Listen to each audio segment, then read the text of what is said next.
A graça e a paz a vocês todos desses grupos de oração, conhecido como Homens de Oração. Um abraço ao meu amigo Braulio, você é um cara fantástico, muito especial, e é uma honra, Braulio, poder aí me dirigir aos homens que Deus tem colocado à sua liderança. Que Deus abençoe a cada um de vocês e é muito bom estar com você. Eu quero falar sobre algo importante para nós. Guia para a vida de um homem. Nós todos precisamos de um guia, de uma direção, de um sentido para a nossa vida. Provérbios, no capítulo 4, versículo 7, fala assim: o princípio da sabedoria é: adquire a sabedoria, sim, com tudo que possuís, adquire o entendimento. A estrutura de nossa vida precisa ser construída pelos princípios da palavra de Deus. Então, um homem de oração, como é o grupo de oração que vocês participam, precisa ter também sabedoria. Todos nós precisamos, porque a sabedoria é algo extremamente relevante e a Bíblia fala que nós devemos procurá-la como um tesouro escondido.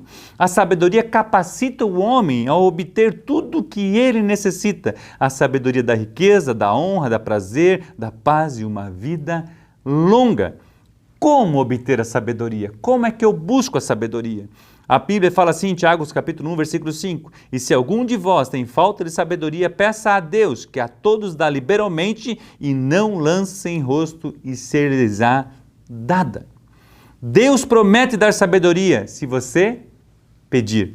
A única condição para a sabedoria é pedir. Por quê? Porque a sabedoria procede de Deus. 1 Coríntios 1, capítulo 1, versículo 30, fala assim: mas vós sois dele, em Cristo Jesus, o qual para nós foi feito por Deus sabedoria e justiça e santificação e redenção. Por isso que nós temos um currículo chamado Semiene Hombridade, e o slogan é: hombridade e semelhança a Cristo são sinônimos. Eu quero muito convidar você desse grupo de oração, se você ainda não faz parte desse currículo do Semiene Hombridade. Por quê? Porque é um currículo onde a gente busca a sabedoria de Deus que está na sua palavra, e o foco é levar os homens a serem semelhantes a Cristo Jesus. Eu e você não fomos feitos para andar sozinhos, nós precisamos andar em comunidade, uma rede de homens, uma rede que busca ser semelhante a Cristo. Nós temos o curso Homem ao Máximo, que fala do papel do sacerdócio, nós temos o curso Poder do Potencial, que fala sobre resgatar os sonhos. Nós temos o curso Vencedores Nunca Falhem, tem o propósito de ajudar as pessoas. Mesmo que você falhou, você pode conquistar. Por quê? Porque Deus tem propósito para a sua vida. E Evangelicou fala sobre como entrar, como sair. Nós temos cursos como Homens Fortes em Tempos Difíceis, que fala sobre um estudo profundo sobre a vida de Daniel. Nós temos o curso Homem de Verdade, Integridade Sexual, Comunicação, Sexo e Dinheiro. Tudo sabedoria provida da palavra de Deus para instruir eu e você como homem, sendo um guia. Além de tudo isso, a gente gera uma sinergia entre a gente, onde tem um ambiente propício para mim e você, homem, que nós podemos abrir o nosso coração, confessar os nossos pecados e buscar a Deus de todo o nosso coração. O grupo, Jesus é o nosso maior exemplo, ele monta um grupo de 12 homens, ele caminha com aqueles homens dia após dia. Eu creio que Braulio já deve ter falado várias vezes para vocês sobre a importância de andar no currículo Hombridade. Por quê? Porque ele serve para mim, serviu para mim e servirá também para você como uma bússola. Por quê? Porque nós queremos trabalhar com a teologia prática. A teologia somente é útil se ela puder ser praticada. Se a sua teologia não tem aplicação prática, então ela não é uma boa teologia. Porque o propósito da teologia é nos levar à prática. A Bíblia fala assim: não serem somente ouvintes, mas praticantes. Jesus escreve, o evangelista Mateus escreve a respeito de algo que Jesus falou, dizendo assim: aquele homem que ouve as minhas palavras e as pratica é comparado a um homem que edifica a sua casa sobre a rocha. Ou seja, o conhecimento como informação, ele somente é informação. Agora, o conhecimento, essa informação recebida como revelação, se torna em ação. E é isso que Deus quer fazer. Mas muitas vezes eu e você como homem temos dificuldade de colocar algumas coisas em prática. Por exemplo, quando a gente fala do curso Comunicação, Sexo e Dinheiro, eu e você não temos muita facilidade, por exemplo, de comunicar com um cliente, de comunicar com um amigo, convidar para um jogo de futebol, falar sobre algum assunto, né? Uns gostam de política, outros gostam de futebol, outros gostam de negócio. Mas quando chega em casa, aquela pessoa que nós mais amamos, que é a esposa, e os nossos filhos querem tanto conversar com a gente e a gente não tem a sabedoria para poder conectar o coração. Chega em casa, fica mudo. E o Edwin Cole escreve nesse livro algo muito interessante, porque ele fala que aquele homem estava perdendo o casamento, uma história verídica, porque ele não conseguia se comunicar com a sua esposa. E aí ele ensina, os homens começam a buscar a Deus e Deus traz a revelação para aquele homem de uma estratégia de como alcançar o coração da esposa. E ele começa a escrever bilhetinhos para ela. Então ela deixava debaixo do pires um bilhetinho, eu te amo, você é importante para mim. Deixava no espelho do banheiro, deixava no travesseiro, debaixo do controle da televisão. Chegou um ponto que aquela mulher levantava todas as manhãs e a primeira coisa que ela queria fazer era encontrar o bilhete do seu marido. Deus resgatou o seu casamento. Por quê? Porque ele buscou a sabedoria de Deus. Deus deu a sabedoria, deu a estratégia, se tornou em ação, colocou emoção e transformou-se até num legado, porque hoje eu e você estamos aprendendo sobre isso. Então, um guia. Eu quero muito caminhar com você. Isso arde no meu coração, Cristo. Porque se você se juntar a nós, essa rede de homens, nós vamos alcançar cada vez mais homens. E quando Deus muda o coração do homem, aquela casa muda.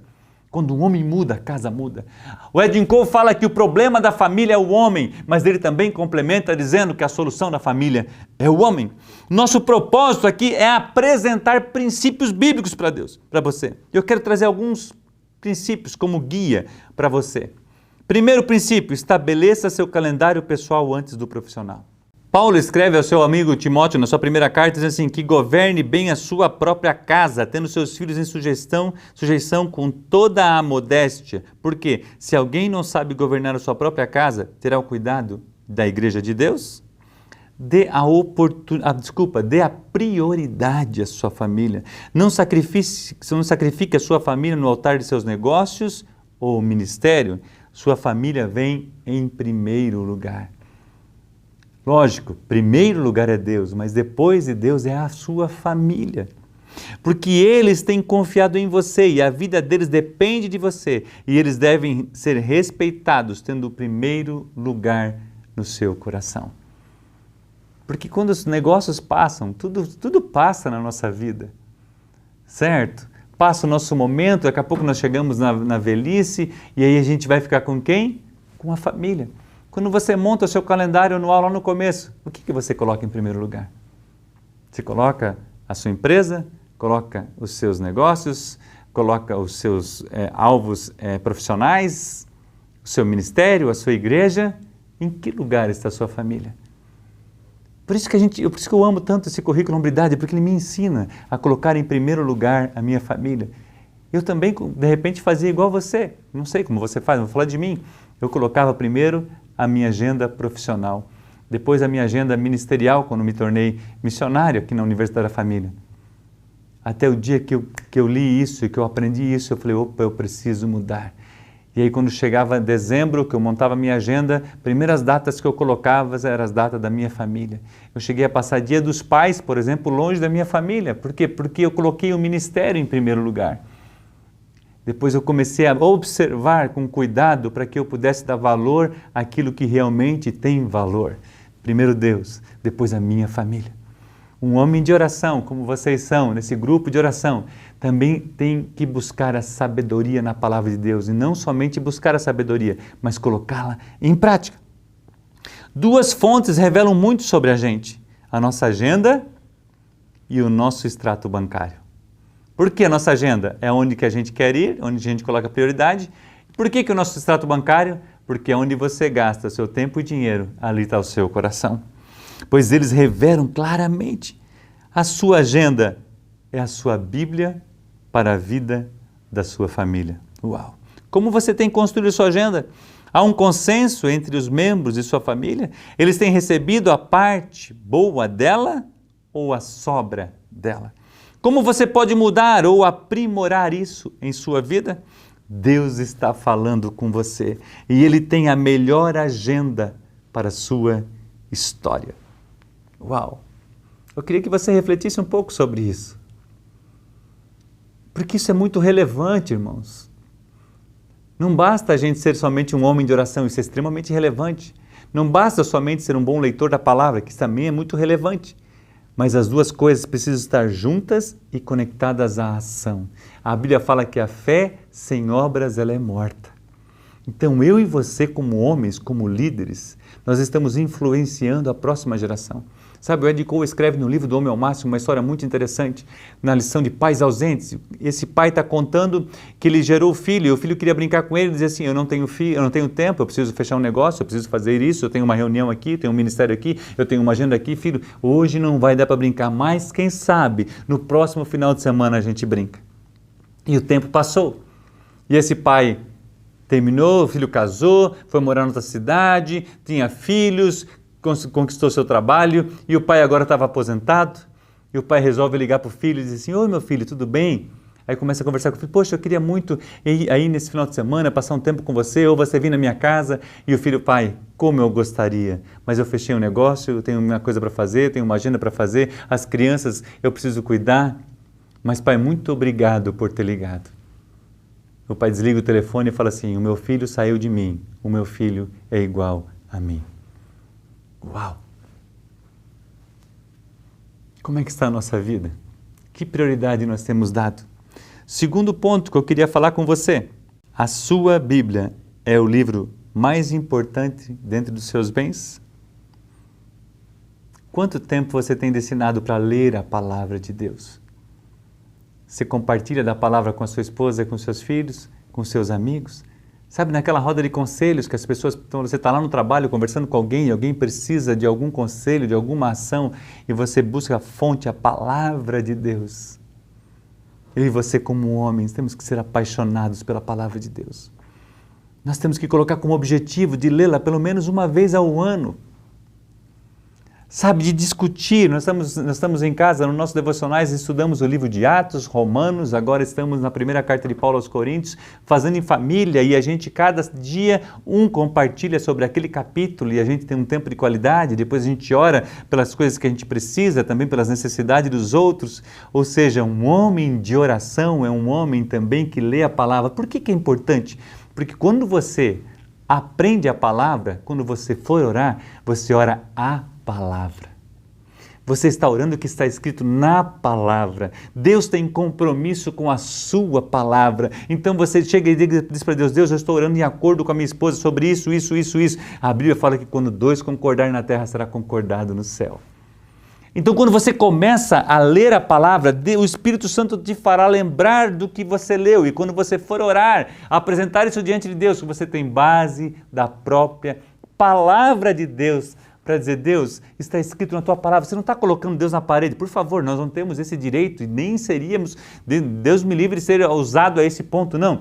Mas Deus, o Senhor nos deixou recomendado, o Senhor deixou essa receita, lâmpada para os meus pés e luz para o meu caminho, é a tua palavra. Daniel orava em direção ao templo, nós falamos isso nos nossos devocionais. Então ele estava usando o artifício que Salomão escreveu na palavra e ele falou assim, eu vou orar para Jerusalém, direcionado para Jerusalém. Hoje eu e você não precisamos fazer isso, porque nós podemos dobrar o nosso joelho, estar no nosso quarto e orar ao Senhor Jesus. Então um homem que tem um bom guia, ele tem a palavra de Deus como regra de conduta e fé. Um outro ponto que eu queria ver com você, tenha uma vida de oração. Nós precisamos desenvolver essa vida de oração. Eu sei que você já tem esse grupo de oração. Mas não é somente para a gente, porque às vezes, irmãos, eu não estou dizendo que isso acontece, mas a gente só fala assim, ore por fulano, ore por fulano. Sabe aquele filme que foi lançado pelo aquele mesmo pessoal que fez A Prova de Fogo, fez Desafiando Gigantes, e eles fizeram um último filme, não lembro o nome agora, e aí na visita lá, ele era técnico de uma situação, e aí ele se tornou técnico de corrida, certo? De um esporte lá diferente do que ele estava acostumado, e quando ele vai no hospital, certo? Ele cai num quarto e tem um homem lá que era cego e começa a conversar, e eles criam uma amizade, o roteiro do filme vai passando aquele filme, e aí chega um ponto que ele quer visitar aquele cara, porque aquele cara está sendo para ele tipo um mentor, para que ele possa desenvolver essa nova parte. Isso traz muitos princípios para a gente, porque às vezes a gente está focado só no meio, e Deus tem outras formas também de trabalhar em nós.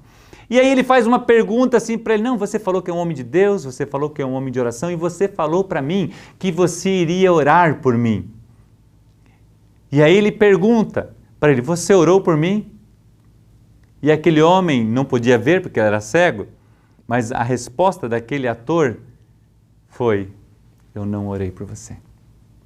Porque às vezes a gente coloca a questão da oração não só porque não, eu vou orar por você, mas a gente não tem o tempo no quarto.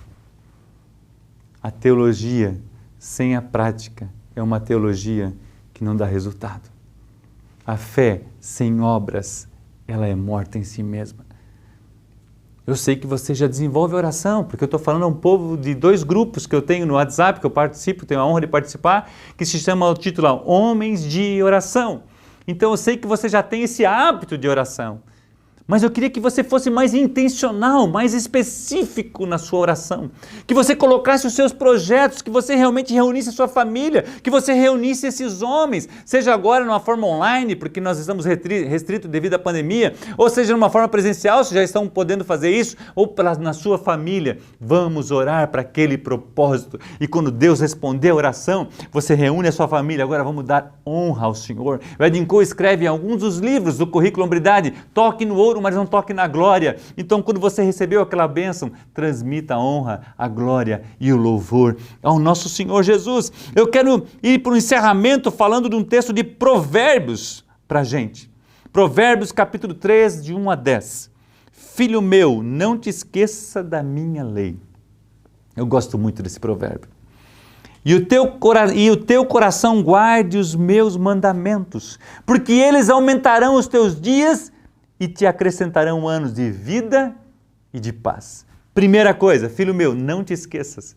Por que eu e você precisamos ler a palavra todo dia? O pão nosso de cada dia nos dá hoje. Por quê? Porque nós somos esquecidos. Provérbios 19, 27 fala: filho, se você parar de aprender, logo esquece o que já sabe. Por isso que eu amo tanto quando o homem caminha no currículo e quando ele completou, ele precisa voltar de novo. Por quê? Provavelmente ele já esqueceu de alguns princípios que aprendeu no primeiro. Então nós precisamos caminhar por toda a nossa vida.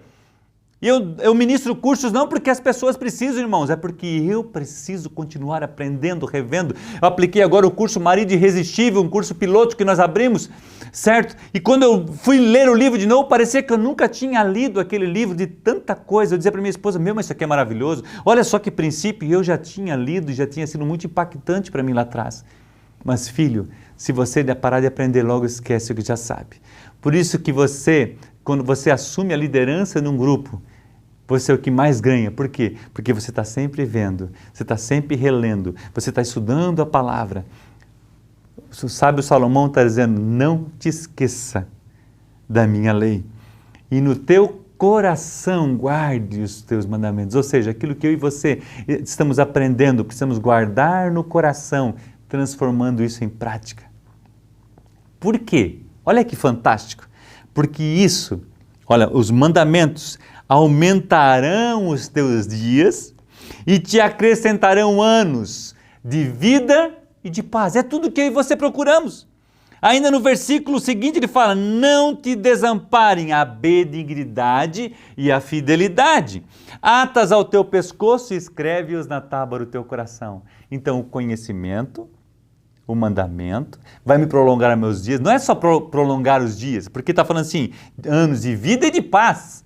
Mas aí ele fala assim também: não desampare o que é benignidade, ser benigno, ser compassivo, ser amoroso, ser uma pessoa que se preocupa com as outras pessoas. E a fidelidade. Fidelidade de quem? Primeiramente a Deus, a sua esposa, a palavra de Deus, as promessas que você fez. Continuando: e acharás graça e bom entendimento aos olhos de Deus e dos homens. Uau! Você está entendendo? Isso aqui é revelação para mim e para você, meu irmão. Ou seja, se eu não esqueço, eu vou ter anos de vida e paz. Se eu sou um homem que tem benignidade e fidelidade, vou achar graça e bom entendimento aos olhos de Deus, principalmente dos homens. Confia no Senhor de todo o seu coração e não te estribes no teu próprio entendimento. Uau! Irmão, esse texto aqui, irmão, a gente podia conversar muito tempo. Quantas vezes a gente toma decisões porque a gente acha que a gente sabe fazer as coisas? Não, mas olha a minha situação. A autocomiseração, o eufemismo, o humanismo tem tomado conta das pessoas. As pessoas tomam as decisões baseadas nas circunstâncias e não em princípios. Por isso que Salomão está dizendo assim: não te esqueça da minha lei. Aí a gente quer buscar o conselho justamente das pessoas que pensam igual a gente, porque a gente quer ouvir o que agrada os nossos ouvidos. Pedro escreve sobre isso, dizendo que as pessoas estão procurando ouvir aquilo que agrada o seu próprio coração. Mas Deus está falando comigo e com você, o princípio precisa reger a minha vida, a sua vida. É isso que Salomão está dizendo, confia no Senhor com todo o teu coração. Então se a palavra de Deus está dizendo isso, eu vou seguir a palavra, mas todo mundo acha que não importa, eu vou seguir a palavra, eu vou seguir o que está escrito nas Escrituras. E ele fala assim, não te estribes, não confie no seu próprio entendimento. Deus está falando com você, Ele está falando comigo, eu sei que está falando com você. Reconhece-o em todos os teus caminhos e Ele endireitará as tuas veredas. Uau! Você está me entendendo? Olha o que está dizendo para mim. Eu amo isso aqui, irmãos. Reconhece-o em todos os teus caminhos. Você vai para o trabalho, Senhor, vai comigo. Irmãos, eu tenho tanta convicção que Deus já me livrou e livrou você de tantos acidentes e incidentes, porque nós colocamos Ele em primeiro lugar. Senhor, vai na minha frente. Tenho certeza que você já fechou negócios que não tinha como fechar, mas Ele fechou para você, porque você colocou Ele na frente. De repente você perdeu o negócio pensando que estava perdendo, você perdeu porque Deus estava endireitando e não era aquele negócio que Deus tinha para você. Olha só, reconhece em todos os teus caminhos, Ele endireitará as tuas veredas. Reconhece que o seu casamento é de Deus. Reconhece que os seus filhos são uma bênção.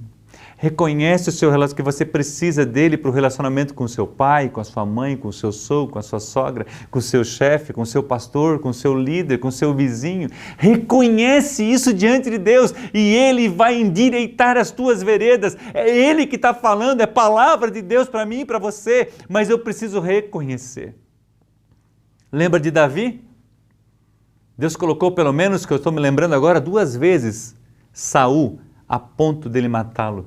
E as pessoas que estavam perto dele diziam assim, aproveite. E aí já dizia assim, ó, Deus colocou ele nas tuas mãos, é a hora de você matar, vingue-se dele. Ele tinha todas as razões, irmãos. Estava tudo, porque estava sendo perseguido injustamente. Saul colocou no coração de matar Davi, você conhece a história, e ele foi dada a oportunidade, e ele fala assim, longe de mim tocar no ungido do Senhor. Uau! Ele podia ter matado Saul uma vez, podia ter matado Saul na segunda vez, mas ele era um homem que colocava o princípio de Deus primeiro no seu coração. E Saul chega a dizer para ele, você é mais justo do que eu. E não parou a perseguição. Saul continuou perseguindo Davi, porque o alvo de Saul era matar Davi. Mas Deus estava endireitando as veredas de Davi. Deus estava cuidando de Davi. O que eu quero dizer com isso? Às vezes você pode estar sendo injustiçado, como Davi estava sendo. Mas confie em Deus, não te estribes no seu próprio entendimento. A vingança não é minha e não é sua, é o Senhor que cuida de você, é Deus que age por você e Ele quer fazer isso na sua vida. Eu não sei como é que está a sua vida, de repente seu casamento não está bem, os seus filhos não estão bem, mas uma coisa eu tenho certeza, Deus é Deus e Deus vai agir por você, Deus vai agir em você, Deus vai agir através de você. Olha como termina o texto para a gente. Não seja sábio aos teus próprios olhos, teme ao Senhor e aparta-te do mal. Isto será saúde para o teu âmago e medula para os teus ossos. Uau! Honra o Senhor com todos os teus bens e com a primeira parte de todos os teus ganhos, e se encherão os teus celeiros, e transbordarão de vinho os teus lagares. A sua ação e perseverança irão levar a sua família para Cristo Jesus. Irmãos, esse texto é fantástico. Honra o Senhor com o teu bem. Sabe, um tempo atrás eu não conseguia entregar o meu dízimo ao Senhor por primeiro, porque como eu viajava muito, até chegar lá, às vezes passava, eu fazia outras coisas antes e aquilo mexia no meu coração, porque eu queria dar para o Senhor as primícias. Depois que veio a tecnologia, que a gente pode fazer um Pix, que a gente pode fazer, então quando eu recebo o pagamento, antes de eu fazer qualquer coisa, é um propósito meu, eu quero entregar ao Senhor o meu dízimo, eu quero entregar ao Senhor aquilo para reconhecer que Ele é o meu provedor, Ele é o meu Senhor, então é Ele que provê. Como é que tem sido o teu comportamento? Porque às vezes a gente não quer fazer aquilo que a Bíblia fala, porque a gente está pensando, mas o que a pessoa está fazendo com isso? O que está acontecendo com aquilo? O que está acontecendo? Irmãos, olha que a Bíblia fala para mim e para você. Ele endireitará as tuas veredas, honra ao Senhor com os teus bens e com a primícia de todas as tuas rendas, e se encherão os teus celeiros. Não está falando assim, mas se a pessoa fizer isso, a pessoa fizer... Não, ele está falando para você tomou uma ação. Aí Deus está dizendo assim, para mim e para você, eu vou encher os teus celeiros, eu vou fazer transbordar de vinhos os teus lagares. Está falando na linguagem da época. Deus vai mandar provisão, Deus vai fazer com que você prospere. Por quê? Porque você está colocando a sua confiança nele. Ouça essa palavra, entregue o seu caminho ao Senhor, confia nele e ele tudo fará. Você é um homem especial, você é um homem de aliança, você é um homem de oração. Eu estou falando para um grupo especial. Você é um valente. Coloque a palavra de Deus em primeiro lugar. Coloque Ele em primeiro na sua vida. Coloque as primícias do seu tempo para Ele. Caminhe conosco no currículo do CMN Hombridade. Irmãos, eu não estou fazendo propaganda. Eu estou falando de algo que me encheu e que transformou minha vida, que mudou meu destino, que mudou a minha profissão, que me mudou de cidade, que me mudou de comportamento, que regiu a minha vida, porque são princípios profundos. Converse com o Braulio conhece com muita profundidade, ele vai confirmar isso para você. É um homem que vocês confiam, vocês caminham junto, ele é um cara tão fantástico. E nós queremos caminhar com você. Ele pediu para mim para poder comunicar isso para ele, porque eu acho que é um anseio do coração dele também, poder caminhar com vocês através do currículo CMN Hombridade. Eu quero orar por você. Pai, eu quero abençoar cada homem que está me ouvindo. Senhor, que o Senhor dê a eles a sabedoria, que o Senhor dê a eles a graça, que o Senhor dê a eles perseverança, que o Senhor dê a eles longanimidade, que o Senhor dê a eles a alegria, que o Senhor dê a eles provisão, que o Senhor derrame sobre eles graça e amor, para que eles possam cumprir o propósito de Deus na vida deles. Quero abençoá-los nesse momento, em nome de Jesus Cristo de Nazaré. Que Deus te abençoe. Um grande abraço.